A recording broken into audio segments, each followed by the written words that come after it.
有便秘應該係少飲咖啡定係少飲茶呢？有便秘必須戒咗3樣嘢，你食得越多，嗰啲便秘就越難改善噶啦。便秘之所以會有，係因為腸道唔夠力，冇辦法將大便排出去啊。9成9個便秘其實都冇需要過度去治療嘅。今日我分享個方法俾你啦，既簡單方便又實用有效，而且成本先至幾蚊雞，人人都用得起啊。無論你有冇便秘呢個問題，呢個視頻咧一定要認真睇完啦。呢個係有便秘人都喺度揾嘅好方法嚟嘅。你錯過今次嘅話，下次好難再揾到噶啦。咁好多人長期都有便秘呢個問題嘅，搞到日日肚脹唔舒服，放屁又多又臭，面色蠟黃冇光澤，面上出現斑斑點點。便秘咧佢係一次輕兩次重，長期拖落去咧就會出大問題噶啦。嚴重嘅話，甚至會直接影響壽命嘅。咁有啲人咧會食香蕉，會飲酸奶，甚至藥開塞路，但係便秘咧係依然反反复复嘅。其實呢啲方法咧係治標唔治本嘅，整得了一時係整唔到一世啊。咁好多人都覺得奇怪啦，我自己又經常飲水，又好注意飲食，點解仲會有便秘呢？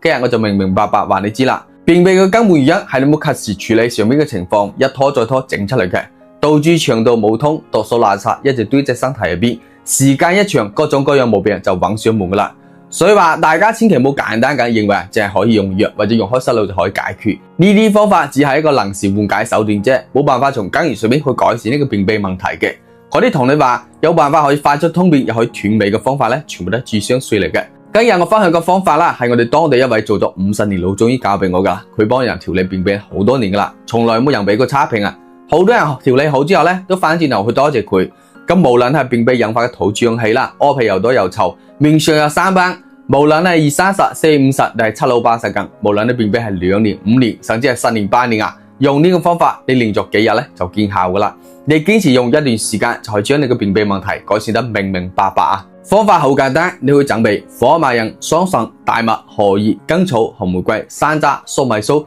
決明子、萊菔子、牛蒡根、菊花，將呢幾樣草本搭配埋一齊，3碗水煲成2碗就可以飲噶啦。佢就係鼎鼎大名嘅火麻仁通暢茶，亦都係所有便秘人都喺度揾嘅便秘克星，比黃金仲值錢啊！情況嚴重嘅就1日煲一次，唔係好嚴重就2、3日煲一次。第二日起身你就做好去屎坑爆石嘅準備啦。你堅持飲落去嘅話，你就以後都唔使再擔心便秘嘅問題噶啦。如果你唔識搭配又唔知道比例，就可以買我呢種免治茶包，佢入邊每包咧都係按照比例搭配好嘅，佢真材實料有保證，獨立包裝，每次拎一袋出嚟，用滾水沖5分鐘就可以飲噶啦，簡單又方便。咁有需嘅朋友咧可以直接點擊我視頻左下角呢個鏈接去落單，我同商家申請咗專屬優惠價俾大家噶啦，名額冇得幾多，你買翻去之後就堅持去飲。如果唔好使，效果又唔明嘅，就直接將退翻俾你，產品你可以直接留低嘅，你完全冇後顧之憂噶。希望能夠幫到大家解決呢個便秘嘅問題啦。